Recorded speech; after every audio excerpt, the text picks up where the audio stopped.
ಮೊಸಳೆಯ ಕಣ್ಣೀರು. ಅದು ಯಾರ ಸಲುವಾಗಿ ಅಂದರೆ ದಲಿತರ ಸಲುವಾಗಿ. ಅಲ್ಲರೆ ಈ ದೇಶದಲ್ಲಿ 60 ವರ್ಷ ಸಾಮ್ರಾಜ್ಯ ನಡೆಸಿದ್ರಿ. ಪಂಡಿತ್ ಜವಾಹರ್ಲಾಲ್ ನೆಹರೂರವರು, ಇಂದಿರಾ ಗಾಂಧಿಯವರು, ರಾಜೀವ್ ಗಾಂಧಿಯವರು, ಅದೆಲ್ಲ ಆದಮೇಲೆ ಅವರ ಮನೆತನದ 2 ಮರಿಗಳನ್ನು ಇಲ್ಲಿ ಬಿಟ್ಟು ಹೋಗ್ಯಾರ. ಈಗ ಅವರು ಮಾಡಬೇಕತ್ತಾರ. ಆದರೆ ದಲಿತರಿಗೆ ನೀವು ಕೊಟ್ಟದ್ದು ಕೊಡುಗೆ ಏನು ಅನ್ನತಕ್ಕಂಥ ಪ್ರಶ್ನೆ ನಾನು ಮಾಡ್ತೀನಪ್ಪ. ಏನು ಮಾಡಿದ್ರಿ ದಲಿತರಿಗೆ? ಹೇಳಿದ್ರಿ, ಬಾಯಲ್ಲೇ ಹೇಳಿದ್ರಿ, ದಲಿತರ ಉದ್ಧಾರ ಮಾಡ್ತೇವೆ, ಅದನ್ನು ಮಾಡ್ತೇವೆ, ಮಣ್ಣು ಮಾಡ್ತೇವೆ ಅಂತ ಹೇಳಿದ್ರಿ. ಏನು ಇವತ್ತಿಗೂ ಕೂಡ ಆಗಲಿಲ್ಲ.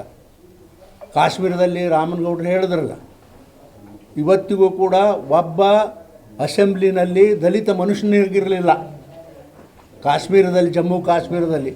ಇವತ್ತು 370 ಹಠಾವ್ ಮಾಡಿದ ಮೇಲೆ ಇವತ್ತು ಅಲ್ಲಿ ಇರತಕ್ಕಂಥ ದಲಿತ ಜನಾಂಗ ಒಬ್ಬರೇ ಇರಲಿ ಇಬ್ಬರೇ ಇರಲಿ ಇವತ್ತು ರಿಸರ್ವೇಷನ್ ಕೊಡ್ತಕ್ಕಂಥ ಕೆಲಸ ನಮ್ಮ ಸರ್ಕಾರ ಮಾಡಿದೆ.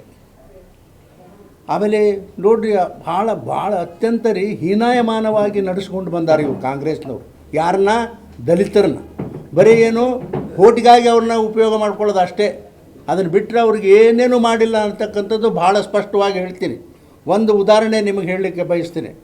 ನಾನು 2024ರಲ್ಲಿ ಹೆಗ್ಡೆಯವರು ರಾಮಕೃಷ್ಣ ಹೆಗ್ಡೆಯವರು ತೀರಿದ ಮೇಲೆ 2004 ಹೆಗ್ಡೆಯವರು ತೀರಿದ ಮೇಲೆ ನಾನು ಏನು ಮಾಡಬೇಕು ಅಂತಕ್ಕಂಥ ಚಂಚಲ ಮನಸ್ಸಿನಲ್ಲಿದ್ದೆ.